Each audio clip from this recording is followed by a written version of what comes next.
Welcome to Absolute Comics, right here at the Comic Story and Podcast Network, where every Tuesday and Thursday we bring you shows about 4 to 5 p.m. Eastern, and every Monday, Wednesday, Friday we randomly go live. Maybe one day we'll have a schedule there, but occasionally we go live and talk about our favorite shows that are being reviewed and discussed on our spin-off channel that Sal and I have started called Absolutely Marvel and DC, and sometimes Image. Yeah, and also Skybound. And give us money and we'll definitely change the name. Is that going to be the ongoing thing? We're just going to, Yeah. I'll get a t-shirt made? No. They got Give to us pay money? for it. No, because that's called free publicity. Pass. No. If Marvel and DC are not paying us to call ourselves Absolutely Marvel and DC, forget it. No. Okay, all right, I'm sorry, Sal, I don't mean to offend. But yes, if all jokes aside, we have a new channel called Absolutely Marvel and DC, where me, Sal, Dylan, and Dan sit down and talk about your favorite CW shows, Disney Plus shows, trailers, Amazon Prime shows. We pretty much go through everything. Everyone's wondering why we made a new channel? Because we're literally putting out 2 to 3 videos on most days, and that would tank either me or Sal's channels. So we made a channel where we can just do that. You... 3 people watch us talking about Supergirl, they got a video. That's right. So anyway, also, today's episode is brought to you by our sponsor, G Fuel. Use code COMICS at checkout to get yourself a hell of a lot of energy in a package known as G Fuel. An energy supplement, a gaming supplement, a workout supplement. G Fuel covers all of your needs, and I drink a crap ton of it. Can you tell? I can't stop. Can't stop, won't stop. Anyway. Excellent. Anyway, guys, today's episode, this is Absolutely Comics, the show that we've been doing for a long time. Sal runs a channel known as Comic Pop, I run a channel known as Comic Storian, and we sit around every week and talk about the latest news in comic books, from movies to TV shows to comic books themselves, and that brings us to today's topics. All right, Sal, how have you been? I've been well, man. How about you? I'm good. I've had a really energetic day. Feels like it, yeah. I did a 50-minute recording on my Marvel coverage. Cool. Wow. Yeah. I got to talk about this. First, I did a 50-minute recording, then I did a Moon Knight, and then I did a Fortnite story recording. But in that recording, I thought it'd be fun to start talking about the X-Men books. Because I told you before, we started doing a Friday, a compilation of DC, Saturday, a compilation of Marvel. The first book I decided to cover outside of the series is Children of the Atom. Oh, yeah. No, I actually really like it. Oh, good. Have you read it? I have heard about it. My wife Tiffany is reading it exclusively, and she's really digging it. Yeah. I hear it's cool. So it started, and I was like, wait a minute. I wonder what Children of the Atom's getting reviewed. Like, should we just drop this one and do a different X-Men book? And I Googled it, and that was a terrible idea because everyone is associating it with Snowflake and whatever. Oh, Safe Space. Yeah, those two. Yes, so they're like, it's just as bad. Warriors. And I'm like, why would people assume that? From what I've read, this book is not terrible. No, it's not. They put out a trailer for Children of the Atom. What they promoted in the trailer is not in the comic.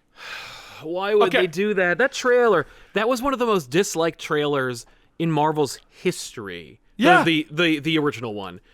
Why would they ever think that's a good idea? Like, that's they did another one just like it. Oh my God! Why would you do that? Okay, so I went to the trailer, and they've got 2 writers on there. They got the writer and the editor, and they're talking about how they're trying to speak to the kids. Why wouldn't the X-Men have sidekicks? You know, these X-Men are using TikTok and subreddits, and I'm like.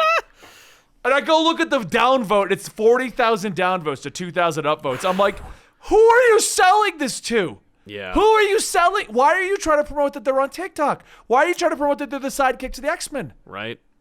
The reality is, just say they're teenagers, and everything that they would associate with is implied. You don't need to date yourself by being like, they're on the TikToks, they're on the MySpaces, they're tweeting. You know, like, you're only going to date yourself by saying what format they're using. Just say, it's about a bunch of teenagers, and they're really relatable. End of story. Don't waste time by trying to date your book. So here's the worst part. I saw that trailer and I'm like, oh no, is this even in Hickman's X-Men? So I looked at it. It's a part of the package. It's a part of the whole thing. I'm like, okay, so it's in the package. Let me read this before I throw it into one of our videos. Mm-hmm. The plot is about 5 individuals who want to call themselves the X-Men. They're kids who have mutant powers, but they're scared to leave school. They're scared to leave their families. They don't want to go to Krakoa. So they've decided to call themselves things like Cyclops Lass and Daycrawler. Yeah, and they're Daycrawler. trying to be the X-Men. And the X-Men arrive, and they're like, come to Krakoa, and these kids don't want to. And it's about these kids trying to do good, but if they go too far, everyone's yelling at them. It's basically Teen Titans, but with the X-Men. Yeah. And, yeah. And I'm like, this is good. I like this. The way you're doing it, this is great. Sure, the kids are in high school. You're trying to relate them to the current day kids. But the overall plot that these kids are just trying to be the X-Men but don't want to be a part of the X-Men. They're scared to go to Krakoa. I was like, I'd never even thought about this. Like, the way they made Krakoa look, every mutant went to Krakoa. And then never came back. Right. Like, that's pretty scary. So it makes sense that some kids are like, no, I don't want to do this. Yeah. So we covered the first 2 issues in the video, and I don't care. I don't care what people say. Like, that Marvel did not promote that well. It's a good book. Yeah, leave the promotion to us, you know, who are not on the payroll and just genuinely enjoy the book. Plus, I'm feeling like there's going to be a big twist to Children of the Atom. But wait, really? What do you think? Yeah. What do you think that is? I think that they Give are me your chimeras. theories. I think they're chimeras that are made by Mr. Sinister. I think You they're think- like, I think they have false memories. I think they just I think Mr. Sinister made them. I think he dropped them on Earth, and he's like, let's see what happens to them. That they're an experiment by him. Well, they've ended. The first 2 issues have ended with them trying to walk through the portal, And they can't. and then we don't see what happens. They don't Yeah. walk through it. They just turn around and say, "We'll try again tomorrow." So we don't know if it's them being scared or if there's actually something stopping them. Exactly. So And when Storm showed up and literally said, "Come with me," they were like, nah. "We'll try later." But I'm like, "You literally just tried it, and you're trying again." I'm interested. I actually am enjoying it a lot. Yeah. Dan, our voice in the sky, Arnie Pie in the sky with our traffic report. It sounds like it's a book right up your alley, Dan. What do you think about Children of the Atom? Children of the Atom is pretty good. I think the names are terrible, as many people agree. Especially when Daycrawler decided, no, hey, call me the Nighty Nightcrawler instead. And I was like, no. Cyclops gonna Lass stick. was very difficult to say repeatedly. I'm not going to lie. Yeah. That being said, though, Sal's theory, I love it. And I really hope Yeah, that's I the did too. case. Yeah. It's going to be great if your theory's accurate because it's going to turn into like, no, you got to go read Children of the Atom. Like, Right. Yeah, this is the future. This is where mutants are going. I mean, if you want to see where it's going, read Hawks and Pox. I think Pox is the one that has the chimeras in it. But anyway, yeah, it's a good book. Yeah. So what about you? What have you been reading that didn't come out this week that you want to talk about? Oh, that didn't come out this week. Well, because I've been reading all kinds of books. I enjoyed Spider Shadow, which was the launching of What If, thanks to Zdarsky. I loved it. It was so good. It's great, and it's a great idea because the short version of what it is. What If used to be one issue, which actually was kind of cool because it was economical, but it also didn't give you the opportunity to really explore the story. You had to spend 2/3 of the book contextualizing what the hell's happening, and then give you like 1/3 of a story, and even then, that's not a way to tell a story. In this way, it's like, what if Spider-Man kept the symbiote? Let's explore that for 5 issues. My only complaint. Yeah. Only complaint. We currently have a pretty much ongoing, constantly releasing miniseries called Symbiote Spider-Man. Yes.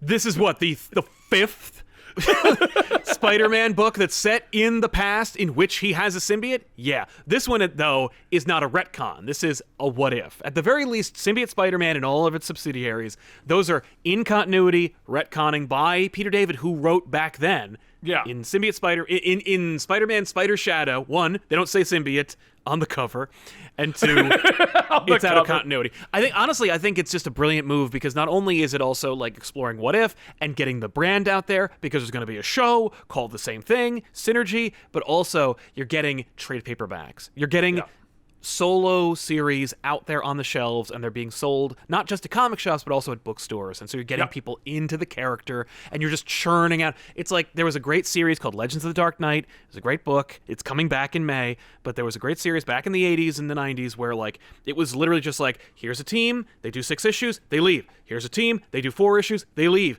And it was just a factory of Batman solo books. I wish they would do that stuff again, and I'm glad that we're going back towards the anthology direction with Batman Urban Legends. With And Legends of the Dark Knight. yeah, I Legends like of the the Dark Knight's idea coming that back. somebody comes in and just tells a solid story and leaves until they have a solid story. Tom Taylor's Batman the Detective issue 1 was incredible. I was hooked almost the entire book. Like, the concept's there, and I also know this isn't going 50 issues. Nope, 6. Done. Moving on. And what are you going to get? You're going to get a beautiful hardcover, a great trade, moving on. And then maybe Tom will do another one. Who knows? But like, even if he doesn't, we still got this fun series, and it's done in one, and people will be able to jump on board and go, ooh, Batman in a trench coat. I'm sold. I saw the Snyder Cut. I'm so interested. Moving on. I'm also, of course, loving Daredevil. Just if you're not buying Daredevil, you should be reading Daredevil.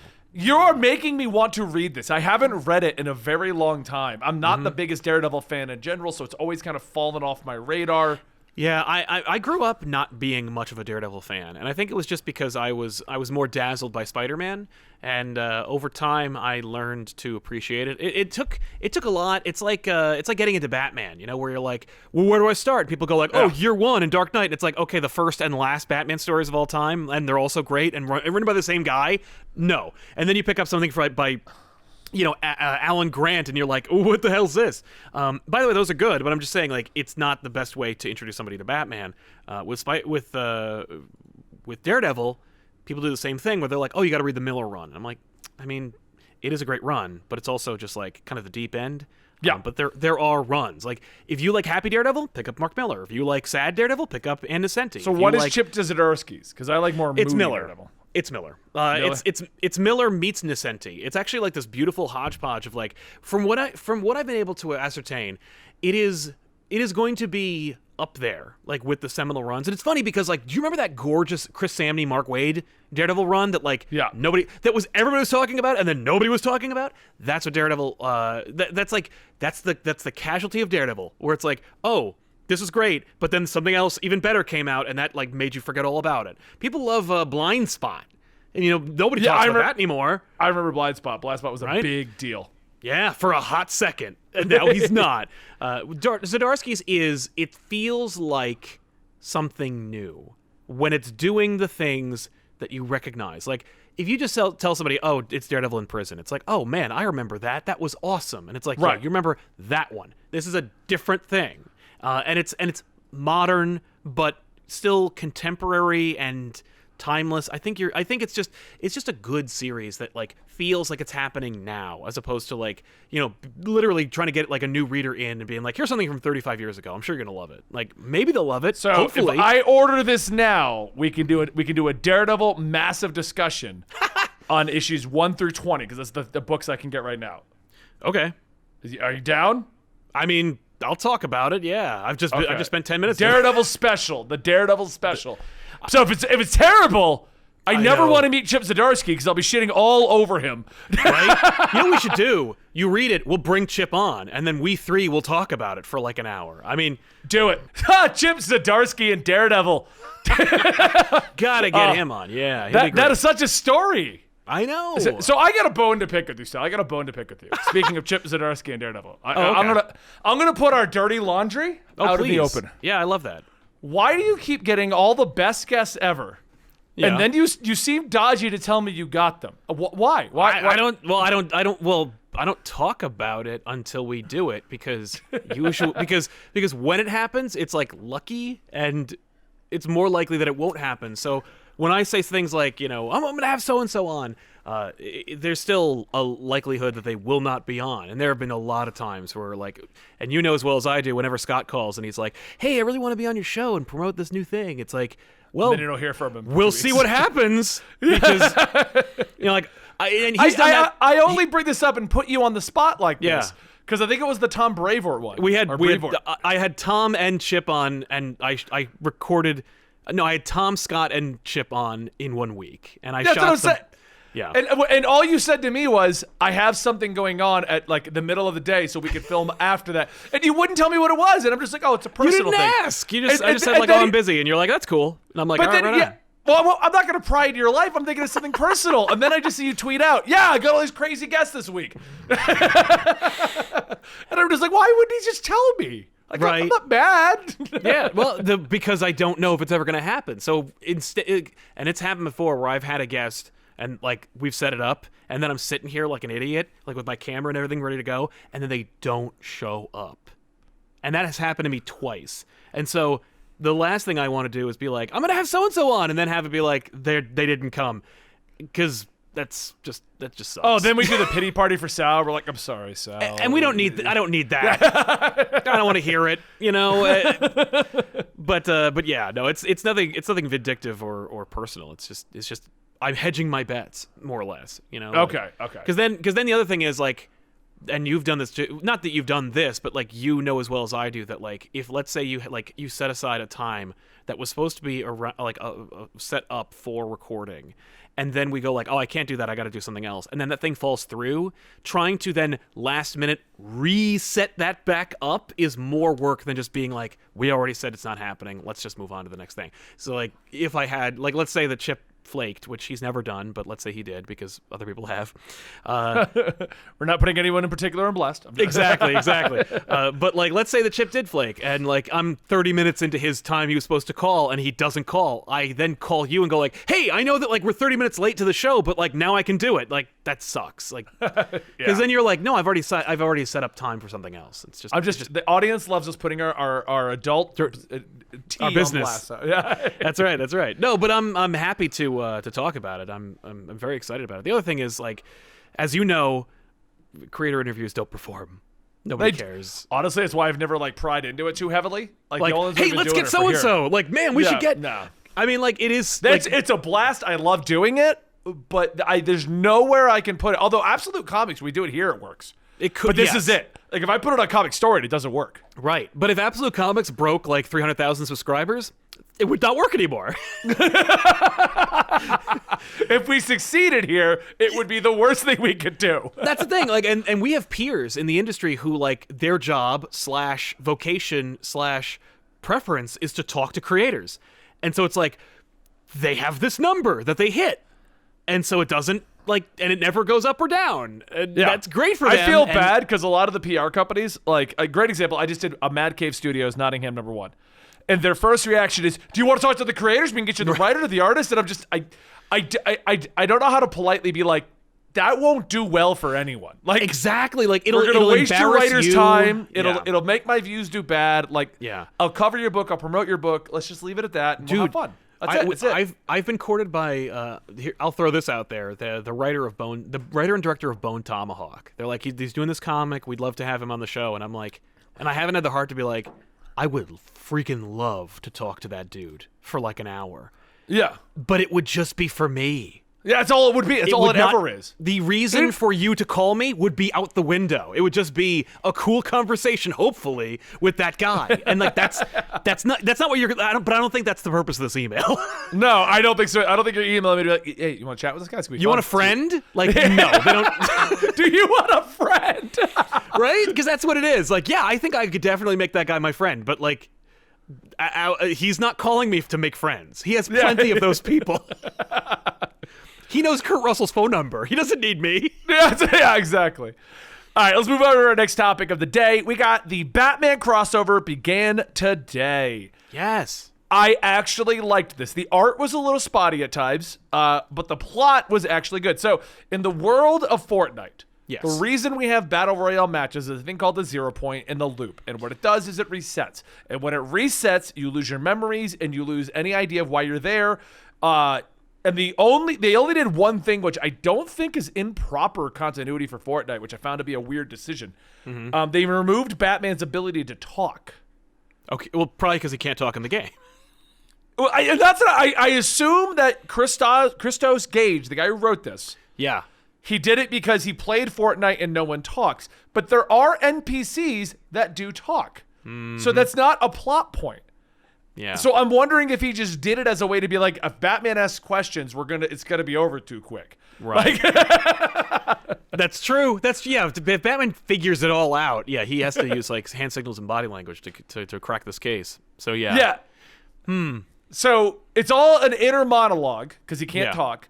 And what happens is the Rift attacks Gotham and Batman gets pulled in by investigating it. Okay. And when he drops in, the storm starts encroaching on him. Yeah. And he starts to battle everyone in the world. And it's funny because he's like, have I just gone crazy? That's a Viking. Like, right. That's Wolverine over there. He's like, Wolverine. I know. Yeah, they didn't have any of the Marvel characters. I thought that was funny. Yeah, that's great. But it's cool because it's actually like Batman's trying to realize how Fortnite works. That's funny. And then he runs into Catwoman, who also can't talk apparently. But they don't know why, but they remember each other and they team up and they get the first victory royale for Batman. Okay, all right. And the loop resets. So they forget. So do they still remember each other? They forget everything.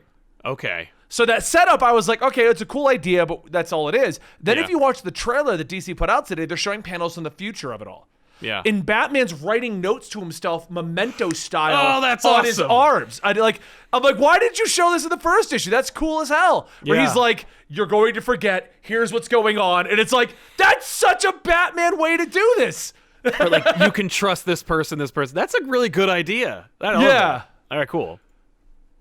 So I don't know. I actually really liked it, and I think it's a good idea. If you get it on comics, it's weird because they're giving away Fortnite items in it, but you have to buy the comic, and you have to buy it in your local comic book store. If you want the digital issue and you want the item, you have to get it off DC. Was it Infinite? DC. Oh yeah, Universe. yes, Universe Infinite or whatever. Yeah, Whatever they're currently calling it. But the DC app, if you get it on Comixology like I did, you get no code.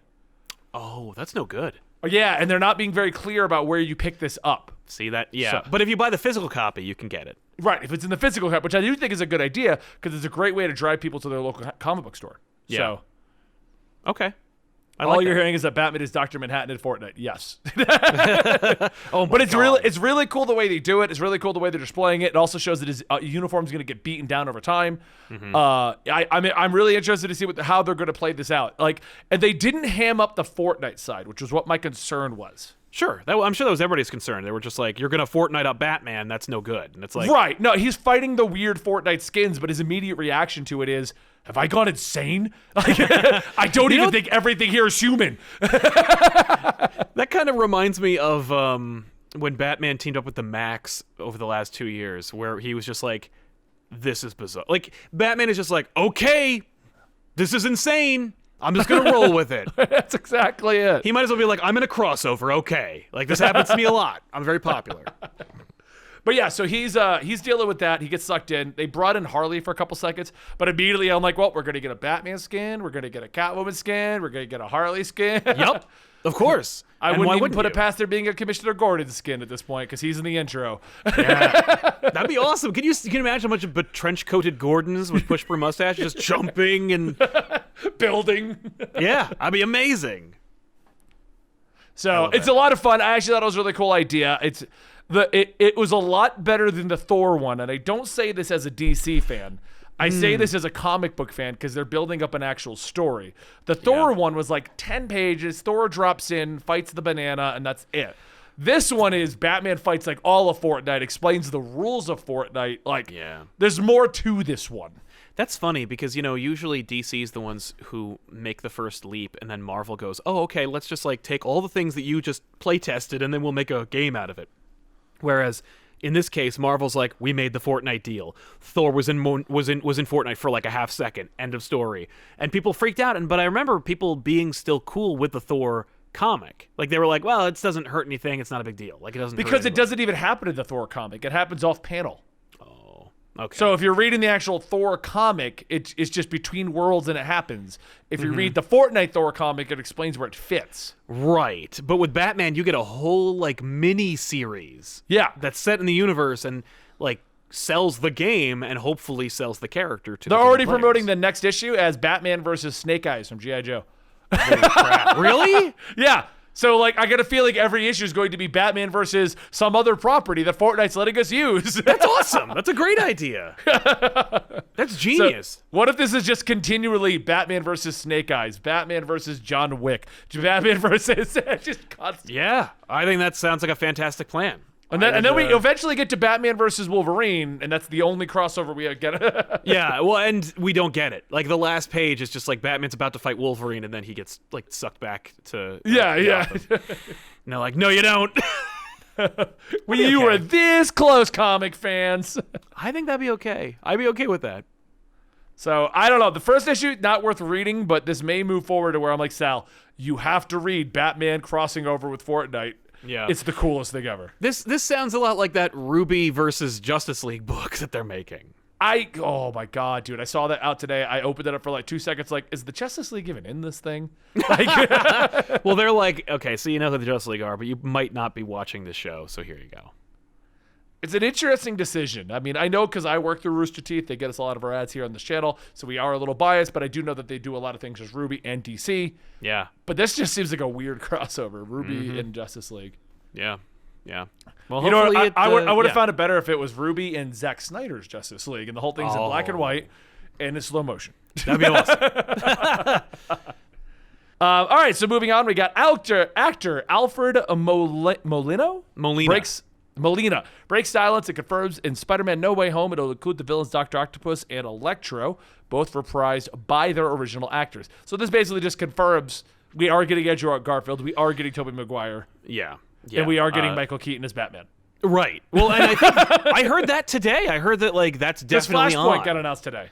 Well, and that they dispelled any COVID concerns in Michael Keaton because he was doing an interview and he said something like, "Well, we don't even know if that's going to happen. Stop bothering me about Batman."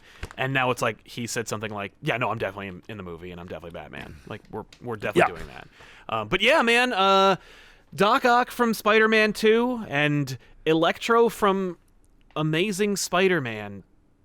I am crazy excited, but at the same time, didn't we already do? We don't need a live action Spider-Verse No, we don't. But because we're just Sony gonna for you. retell the story. Like we could, it's gonna be a little different. It's gonna have the villains, but at the same time, I would have preferred a straightforward Tom Holland finale to his movies.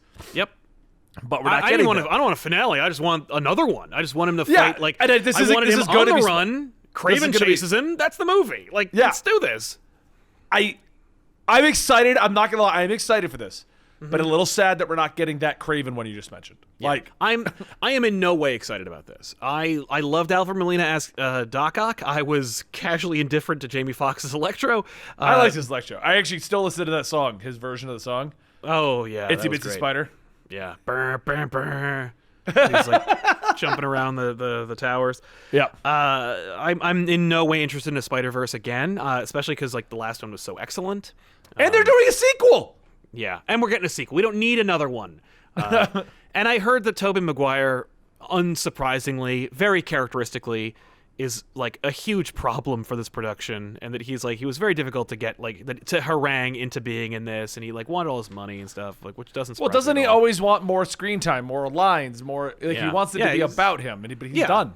Yeah, he didn't want to be Spider-Man when he was Spider-Man. Like everybody loves Raimi movies, and I like them too, but like Tobey Maguire's a dick. And I'm very happy to see him go. So him being in it again is like not in no way exciting to me.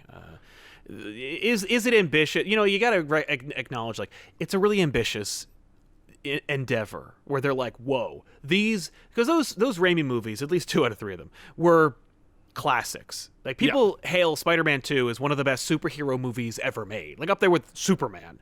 And it's like, yeah, it was. And those movies are seminal, and to have them folded into this and to imply like all the Marvel movies that had existed at some point are part of some rich tapestry, and you could take a wrong turn and end up in the Howard the Duck universe, and Leah Thompson's just around the corner. But at the same time, did I want it at the expense of a really dope-ass Spider-Man movie? No. And this doesn't excite me at all. Like, I wanted to see MCU Doc Ock. I wanted to see MCU Electro. Yeah. I didn't want to see the same characters I already saw in movies that are over. I also feel like this is their way to capitalize on the Spider-Verse effect. Yep. But also to kind of clean up their own timeline, a la what Fox did with the X-Men. We'll make a separate timeline and we'll connect them. Yeah, that's not clean at all. You ever actually try to figure out the X-Men? I did it once a long time ago, figure out the X-Men timeline. I remember that. Because Deadpool like broke it officially, gave it a definitive. Oh, yeah. Yeah, because Deadpool opens a door and the young X-Men are behind the door. Yeah. So but he's also what? a part of the other timeline, which is like, what? What? And it's just Fox going, we don't care. Ha ha ha ha. And I'm like, yeah, I know. But like, we do. I care. Yeah, I care. Yeah, and it's not even like X-Men was when X-Men made its first trilogy, it wasn't trying to build a cinematic universe. They were just making sequels to their own movies, and they couldn't keep them straight. And that's just sequels. That's just saying. The problem with the original trilogy is that they lost their director midway through, and they're like, well, just wrap that one up in the first 10 minutes. Let's do this other plot. Yeah. Hey, it's not a TV show, guys. You can't do that. Yeah, let's get the worst director of all time on the third movie and make it really stupid. Yeah, that movie, woof. I saw it in theaters, and I remember being like, wow, that was really bad. Like, I remember seeing it in theaters, and when they initially killed Scott right at the beginning and the Phoenix left, I was like, we're 10. I guess we're done. Like, right? Well, when they killed him, I was like, I had the same reaction at the beginning of Mortal Kombat Annihilation. I was like, oh, Johnny Cage died? Well, he probably has another guy. It's a video game movie about, like, characters who literally come back from the dead. They're dealing with magic. Johnny Cage will show up at the end. Third act, he'll be resurrected and he'll kick ass. Nope, dead. Same thing with Scott. Scott gets killed off screen by the Phoenix. Sure, he'll show up in the third act, triumphant return. Oh no, he's dead. Oh, you guys really think that the romance between Wolverine and Jean Grey is real? Well, yeah, they did the Wolverine, where he's sad about it. Yeah, you ruined that really awesome book adaptation by shoehorning in Jean? He could just be sad. He doesn't have to be... But yeah, Spider-Verse, I liked Spider-Verse. I don't need... And I was enjoying the Spider-Man movies. Yeah. We don't need you to bridge those two at the expense of putting characters that have no business being in these movies. I'm in no way excited about this. I'm not hyped. Everyone's hyped. I'm not hyped. No hype. No hype? No hype. I have zero hype. Well, speaking of zero hype, actually, that's a very bad segue because I have a lot of hype for this. Right. James Gunn says that Suicide Squad is done, but it's still not coming out until August 6th. That just makes sense. Movies are barely opening back up. Yeah. And now there's the whole debate about vaccines, vaccine passports, what they're going to... there's a whole debate about everything. Of course they're gonna wait. You know what? Let's just see what happens. Let's just. Yeah. Well, and not only that, remember when they released Cats and it wasn't even half done? They released movies. I mean, Avengers, when they had that post-credits shawarma scene, that was shot a week before it came out in theaters. So they usually cut these things down to the wire. But it's cool that we're 3-4 months out from this movie, right. And it's cool news. I'm excited. Yeah. So. Yeah. And Dan mentioned maybe it's a ruse, maybe it's done, and he's saying August, but if things look better in July, maybe it'll come out and compete with Black Widow. I don't know. I would not put it past them given their current strategy. Whenever a Marvel property does anything, DC is this too. Literally every WandaVision tweet, there was also a Snyder Cut picture. And it was not only that, I actually thought about your theory about the Snyder Cut picture in the WandaVision tweet this morning because Shang-Chi yesterday, which we'll talk about in a minute, Flash movie! Here's a logo! that morning, they were like, Shang-Chi. That afternoon, can you make a really quick Flash teaser in After Effects? Yes? Put it out! The funniest thing with the Flash teaser, literally, I feel like they were just holding. DC has a list. Here's the stuff you could tweet the moment Marvel tweets something. I think that's exactly what it is, because they're like, no, if Marvel is gonna, if the ongoing public discourse is having a conversation about Marvel, we need a whataboutism for DC. We need somebody to say, man, that Shang-Chi trailer looks kind of dope, and someone go, excuse me, but did you see the Flash cartoon teaser? They just started filming it. I didn't ask for that. What are you talking about? No, I know what you mean. Okay, I think I understood. Literally just so that there is no dominating conversation. No one's... I don't know what they're going to do for Spider-Man, because it's Sony, so it's who knows? But when Spider-Man... Everyone's going to be just insane for that movie. So I don't know what DC strategy is going to be. Maybe a Michael Keaton picture. Maybe they did. Today Michael Keaton confirmed he will show up in that. That's true. Yeah, but we don't see a picture of him in the suit. If it's a selfie he takes, or it's a picture of him, neck down, we just see the logo. I'm telling you, you're right. They definitely have they have all these drafts. There's got to be a spreadsheet. Movie tweet, release this. Comic tweet, release this. Show tweet, release this. Right, and that Flash teaser they released, anybody could have made that. That could have been on the show. That could have been for a cartoon. That could have been for an action figure. They could have made that 6 years ago. Could have made it 6 original years ago. iteration of the movie. Yep, and they probably saw the traction on that, and they're like, make one for everybody. Make one for the Hawks. Make it for the Lanterns. Make it for Plastic Man. Make it for everybody. Remember when Lex Luthor opened up his folder and there was the logos already made? Yeah, that was really cool of Lex to literally hire a graphic designer to brand all of those characters that he didn't know. I'm just picturing the way that that those logos are being used in this teaser now. Yeah. And Lex just walks down to a guy. So I got a guy that's fast. What are you thinking, so? What do you want to put it? I want to put it on a folder, and we're probably gonna put it in a couple tweets. Yeah. We want it. I need to be able to. I need to resize. I need it to be on everything. I need a black and white. I need a color. Can I get a 480p option and a 4K option? Like we're just gonna go. I want to go up in scale. Exactly. Yeah. Yeah, because I want it to be on TikTok. Can you get it? Can you get me landscape, portrait, both? All right, so moving on to our next topic, and what appears to be the last topic, Shang-Chi dropped this week. Yeah, I heard amidst the Flash teaser trailer discussion. I heard there was also this movie called Shang-Chi. What do you think of the trailer? I'm excited until I read Twitter and everyone whined. Yeah, that's gonna happen. That was the biggest mistake. Everyone's like, why is there so many visual effects? Oh my god, this is terrible. Oh my god, who is this guy? It's cool. I do honestly, I feel like Shang-Chi is a reaction to the Iron Fist backlash.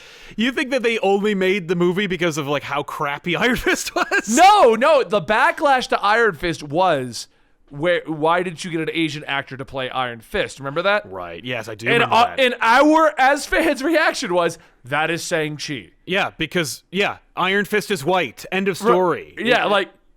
And then I feel like this movie was created, and I'm not against the movie at all. I'm excited for a true martial arts movie that won't be shitty like Iron Fist. But I feel like the part of this movie was made with somebody in the Marvel office being like, yeah, we should probably do Shang-Chi at some point. Right? Yeah. Like we have a very prominent Asian superhero and we're not doing anything with them. And the first thing we did involving martial arts was the white blonde guy. Now that being said, I mean, like Iron Fist is arguably a bigger character than Shang-Chi. Oh, I'm an Iron Fist fan. I love Iron Fist. Right? But I don't know. I like martial arts, though. I like Shang-Chi and I like Iron Fist. Shang-Chi, I got a request today. Could you cover Shang-Chi stories? They don't exist past the 60s, guys. Like, Shang-Chi stories is him popping up and getting a mention in somebody else's book. Right. There's no Shang-Chi. Like, well, there was a run, and it was during the time, just like there were like Luke Cage books, like we're capitalizing on the blaxploitation movie genre, we're capitalizing on the kung fu invasion genre. So there's a Shang-Chi run. Like I have an essential collection of Shang-Chi. I think somebody sent me an omnibus of it, and it's just it's from the 60s though. It's not it's 40 years old. Like Shang-Chi is going to be interesting in general from a Marvel standpoint because this is probably going to be the first superhero who hasn't had anything in the last 50 years. Guardians, when they came out, they had a book that was nothing like them, but there was a book. You know, Ant-Man's been popping up here and there every couple of years. There's every superhero's popped up recently. Shang-Chi is going to be the first time that he is like a superhero's coming out that is directly related to the Marvel universe that has not had a successful current run since the 60s, 70s time frame. No, it's true. Shang-Chi is a background character, a cameo, sometimes a supporting character. If you're gonna do like any kind of martial arts type book. I want you to know, I'm on Comixology to make sure that we're not incorrect, that there is not a current Shang-Chi book or something out there that I've just somehow missed for years. And when I typed in Shang-Chi into Comixology search database, I got a book called The White Crane. I got a book called Cheese Sweet Home. One called Shang, which I'm assuming is the only thing that's actually Shang-Chi because it has. I don't think that's Shang-Chi at all. I'm looking at it too. That's not from him. That's from Zenoscope. What the hell, Comixology? Where are you? I typed in Shang-Chi, and there is no Shang-Chi book coming up. Okay, he has a hyphen. Hyphen him? Give him a hyphen. I'm going to jump in real quick and say that there actually was a recent Shang-Chi story that was a 6-issue run that happened in the past 6 months or so, and it was actually phenomenal, and I loved it. It was written it was really, really good. Yeah, it was written by Jean Louis Yang, who Okay. you might love from Superman Smash of the Clan. But yeah, and they were doing that because there was going to be a movie. Like, the movie was going to be That's out. it. That was the movie tie-in, just like there was a Falcon Winter Soldier book that came out at the same time frame. Yeah. I'm talking, okay, so prior to 2020, the book, the current one, this one just came out. Apparently one came out in February as well, The Legend of Shang-Chi #1. Yep. So before the 2020 book, to tie into the movie so they can say, no, there is a comic, Yes. which everybody watching, I will cover on the channel. We will put it on Sean's list. He'll write it up next week, and I'll get it out the week after that. Probably actually wait till the movie comes out, but either way. Yeah. There's a second one called The Legend of Shang-Chi that started this year. Yeah, that came out in February. So it's Yeah. like, again, another one where they're So- like, okay, here's another one. Prior to his first, that was a one-shot apparently, prior to his official MCU appearance, no comics existed. And he has been nothing but a background character up till this point. Yeah. I mean, they do have an old one, but it is an old book. What is it? Shang-Chi, Earth's Mightiest Martial Artist, which collects his appearances in X-Men, Heroes for Hire, a Spider-Man Shadowland book, Secret Avengers, and Avengers. These are all books that do not have his name on them. I got another one, Marvel vs. Shang-Chi, where he apparently had an appearance in First Class #9. So not even like a regular in the book. Yeah, Marvel Adventures Spider-Man #2, which I think I actually read. Free Comic Book Day 2011 Spider-Man. Yeah. Apparently they were trying to team up with. Oh, didn't he train Spider-Man? He did. He trained Spider-Man during That Spider-Man. was his whole appearance for a while. Yep. Yeah, he taught Spider-Man how to not use his spider sense. Master of Kung Fu 2017. Yep, number that's a one-shot. 126. Okay, was that a one-shot? Okay. It's a one-shot. It was written by Hickman. It came out in 2018. It has Deadpool in it. So it was a Deadpool book. Yep. I mean, So yeah. all of this just confirms, and then it has Legend of Shang-Chi #1, 2021. So Yeah. everything I'm saying is that I'm actually really curious what's going to happen with Shang-Chi, regardless of this being a gut reaction to the Iron Fist debacle, regardless to this going the MCU wanting, hey, we want our kung fu hero, and Netflix took Iron Fist. Yeah. Yeah. Or even if it was just Marvel being like, hey, we don't have an Asian superhero outside of like Wong. I Like think it's what? exactly what it is. I mean, like, I think it's like, well, because Marvel knows they're like, well, we play well in China, and we want to have like an Asian like influence on this genre, and we have one. Like, we have an Asian person who's a headlining superhero. No one really writes about it much, but like. All of this rolls back to Perlmutter's influence, because you could tell when he backed off that, like Marvel MCU was like, we have a female superhero, we have an Asian superhero, Right? Yeah, Perlmutter's like, yeah, I guess. It's like 9 years into the MCU, and they're like, time to move past white guys. Yeah. I'm laughing about this. I'm not against this in any way, shape, or form. It's a great idea. Yeah, It's- I find it funny that it's all happening at the same time, which basically shows the influence that Perlmutter had on stifling all this. Uh-huh. I mean, for me, I love the idea of a Shang-Chi movie for a few reasons. One, I love the idea of like an Asian-dominated cast and director and character in something as like ubiquitously homogenized as the MCU. Like, everybody loves the MCU, or at the very least, like, you know somebody who does. Your mom loves the MCU. You know, like, and it's universally accepted and enjoyed and part of the culture. And it's like, and you can have a character who represents you and that you see on the screen, and they're a hero. They're not a background character. They're not added because of the Chinese audiences to Age of Ultron, and there's a lot of deleted scenes of that character. This is a real movie starring that character all by himself. But it's also, for me, it's like, hey, cool. Oh, wasn't that a show? Yeah. She was added in just for those. Just for those scenes. Like, you YouTube those scenes. You'd be like, whoa, she's a really big character for no reason in this movie. Like, where did all those scenes go? Yeah, they went overseas. What I don't understand is why they weren't also over here. That's what I want to know. Maddie Cho's not like, she's only made for the Asian audience. No, Maddie Cho's been around for a long time. She's a character. Like, yeah, she could have had anything to do with this movie, and they were like, no, we're only cutting her out and putting her in the... I never understood that. I never So did. weird. It's so stupid. It's like, it's whatever. But my other thing is, it's a street-level superhero. Hell yeah. This is one of the first. Like, I don't count Hawkeye because he's always been an Avenger. I'm talking about, like, this is the Black first... Widow? Black Widow, again, like Avenger and also Super Spy. That's a different genre. I'm talking like, this is a in the streets, like hand-to-hand combat, you know, got to deal with rent kind of superhero. And I understand, his dad's going to be the Mandarin in this one as opposed to Fu Manchu, which understandably so. I'm also happy we're bringing back the Mandarin. And he's Hey! not just a guy that's like, hey, man, I was just hired. Like, I bet he dies in the first 2 minutes of this movie. Ben Kingsley reminded me of Johnny Depp drunk as Jack Sparrow, yeah. Hey, everyone, I'm just the Mandarin. Yeah. I bet you either they're going to re-release that Marvel one-shot they did where they're like, the Mandarin's real and here's the logo and you're in trouble, Ian Slattery or whatever, Trevor Slattery. But I think they're going to kill Ben Kingsley within the first 2 minutes and be like, there, you're welcome. But yeah, I'm excited. And also for me, I'm like, what a great idea. You could make, and this is until I looked up the budget, but I was like, you could make a moderately priced superhero like MCU movie, like because Shang-Chi shouldn't. It's $150 million. I was like, that trailer's got like giant dogs or cats. I can't tell. Yeah, but if you look I at think the it's trailer, like lions or something. It's just giant monsters. No, they're like, okay, that fight with the rhinos and stuff in Black Panther. Yeah, move over. Here comes some lions. Fire lions. I don't know, dragons. How about that? Like, yeah, but for. At its basics level, I'm like, oh man, we're gonna see some like cool kung fu action and wire work, which notoriously doesn't cost too much, and that's gonna be kind of cool. Obviously, they're gonna be like, no, we gotta MCU this up, smear the lens with all of our money. Yeah, but who knows? I got a question I'm gonna relay. Dan and I are gonna talk more about this in the comics experiment, most likely.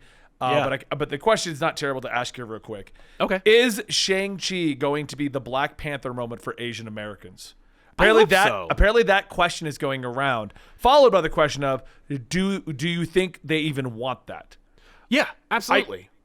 I agree, because they like looking at the reaction to shows like Kim's Convenience, which I still haven't watched, but I saw the reaction to the Asian American audience to that. Yeah. And Fresh Off the Boat, like they liked Fresh Off the Boat, they liked having that representation.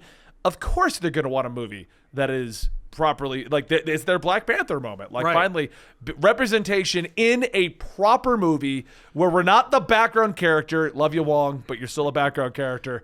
And they increased his role like significantly. Wong went from being like loyal manservant, quote unquote, to being able to wield magic and stuff.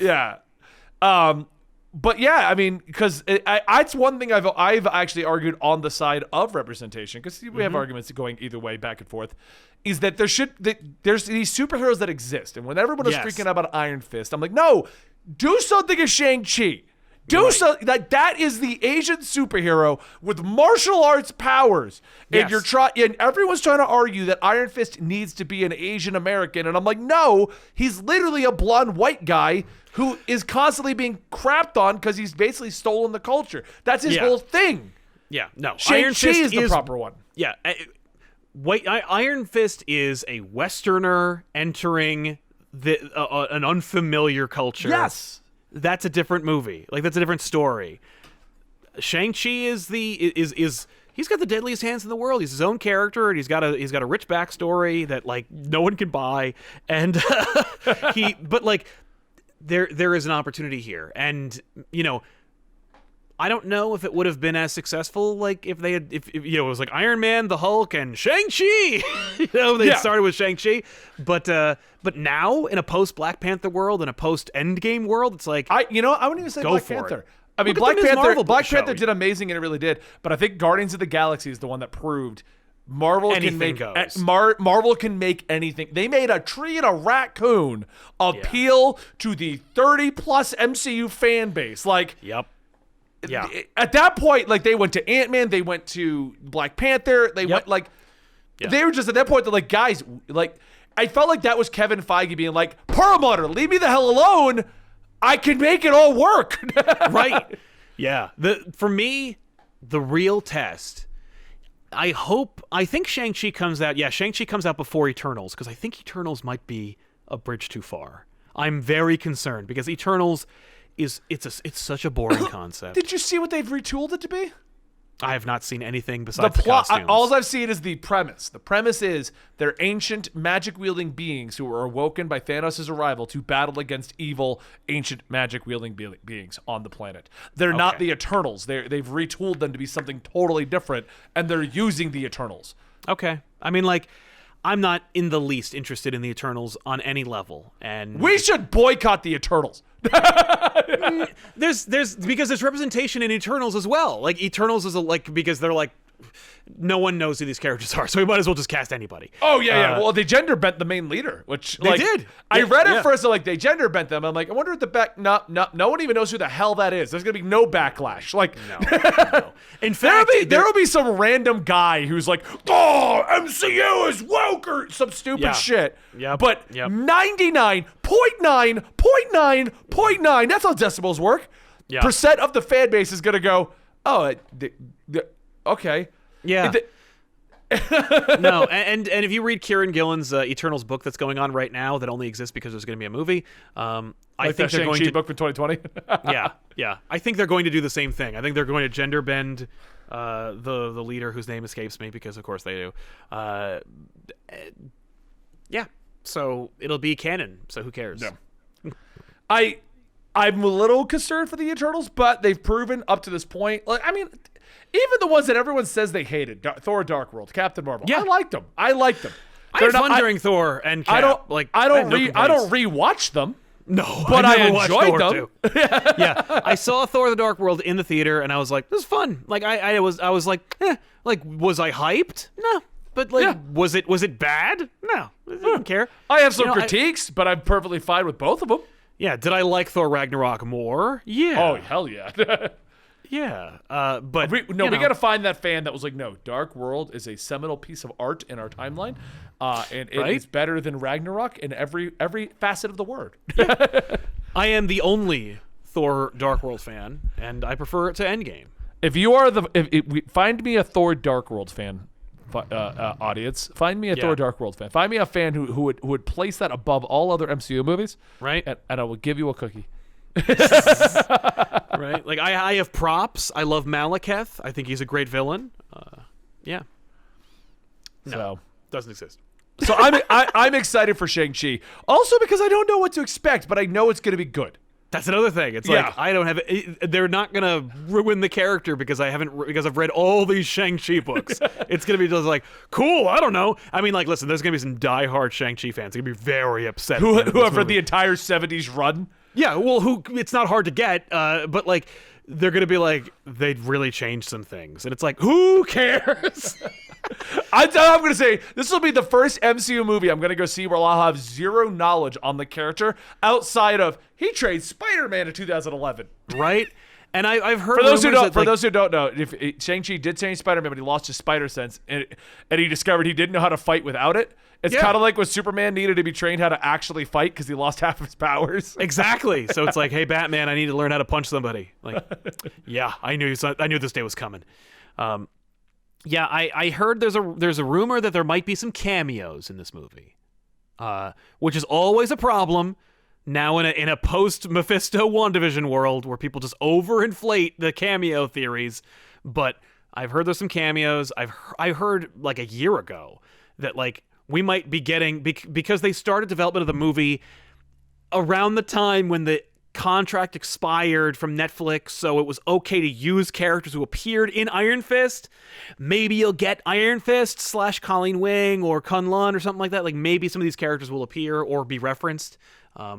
So there's also options. For me, it's like exciting because it's like it's like an Iron Man for the street of MCU, where it's like cool. You could go to New York. You could have these street level characters. You could reference Kunlun. You could reference the Daughters of the Dragon. You could reference Iron Fist. You could reference just all of that stuff. You could show a tournament. You could have Baron Mordo show up. You could have anybody show up, and it's like, oh, cool. Like, and it just sets things up for the future. Like, you don't need Nick Fury to show up. You could have Daredevil show up at the end and be like, looks cool. What if everyone's hyped? I'm throwing a theory out there. Yeah. Everyone's hyped for Spider-Man Far From Home, and they're all like, Charlie Cox, we're going to get Daredevil. Which, please. What if Iron Fist shows up in the Shang-Chi movie? Right? That unbelievable. actor shows up. Oh, he never. No. Oh, no. Oh, that Why would not? not be good. Because he's terrible. He got better as it went on. Yeah, I'm not here for you to learn how to be an actor. I'm here for you to just do the job. Like, that would be the first sign, though. That'd be the first sign. Yes, if that guy was in this movie as Iron Fist, then there is no excuse for Charlie Cox and and Vincent D'Onofrio to not be in these movies. Like, you better put. Then I'd better. Okay, here's the thing. If you put him in this movie, I'd better get. Because I heard a rumor that they're going to be making like an R-rated section of Disney Plus, like a parent-controlled like element to Disney Plus that's like for their R-rated properties. You better make a Punisher show with Jon Bernthal. Yeah, 100%. Or at least canonize it. At least Canonize Punisher. There's nothing about Punisher that can't be in the MCU. And then make him into the John Constantine character from the CW, where he just shows up everywhere. Right? There's Punisher. Oh, look, it's Punisher. Yeah, like, who was driving that van in Winter Soldier? It was Punisher. I think Feige said it was Punisher, and it's like, no, it wasn't Punisher. There's no way. But yeah, I mean, like, I would like that. Hey, wouldn't it be cool if it's like, oh no, we didn't get Charlie Cox, but Punisher showed up in Far From Home. Yeah, like, because he showed up and Punisher's shot first appearance. Tom Holland at the ending as the Stinger. Yeah. Oh my god, that'd be cool. Yeah, that'd be unbelievable. I'd be so hyped. Dude, that would be the craziest thing ever. It ends with Jon Bernthal shooting Tom Holland. He lays out, starting to bleed, like and it's like boom, Spider-Man will be back in the MCU. Yeah, boom. Sony's going all in on Miles Morales. You can have Peter Parker. Moving on. Like, please. That'd be fine with me. I mean, I'll also take a post-credits of from Far From Home of Vincent D'Onofrio as Kingpin. Of him just turning around and, like, being in his office. Just that. It'll be just that one mic drop that was, like, in everything after Inception. Yeah. It was effective. Can't argue with that. Mic drop. Yeah. All right. I think you got anything else to talk about, Sal? I think that's pretty much everything. I think that nails it. Yeah. I had a lot of fun today. Thank you for joining me, Sal. Same I here, just man. had so much Thank fun you. with these podcasts. Yeah, they're good shows. I hope you guys enjoyed it in the audience as well. And don't forget, we'll be back next week with we will not. We agreed to take. So next week we are doing what Sal has dubbed COVID week. I did not dub it that. I said it could be COVID week, and then I thought, no, then people are going to think we have COVID. That's not what's happening. I liked how you were confused, and I'm like, we talked about this an hour ago, and we all agreed. Right. This is your idea, Sal. Yeah. So next week, Dan's getting his shot on Tuesday. I'm getting my shot on Wednesday. Sal's getting his on Thursday. So we're just taking the week off. Like, the teams are... Everyone's going to go recoup from their second shot. We're going to have 5G in our arm. I'm going to have the best Wi-Fi ever. Yeah, no, I am going to be on my butt. Trust me. Like, and that's Thursday, thankfully, but still, like, yeah. Oof. But just the way everything flows. So we will be back in 2 weeks, guys. You'll probably catch a lot of stuff coming up on Absolutely Marvel and DC because we're going to film a lot of that on Sunday, Monday time frame. Probably Monday, but but all of it's going to be shot up like usual. Then we're going to get shot up with shots. So that's right. Yeah, this week is shot. So we'll see you guys in 2 weeks for another episode of Absolute Comics. Thank you so much for watching as usual. And don't forget, check out our sponsor, G Fuel. And you can also check out our Patreons, patreon.com/comicstorian, patreon.com/comicpop. And please just consider going to Absolutely Marvel and DC. That's that. We'll see you guys next week. Or 2 weeks. 2 weeks.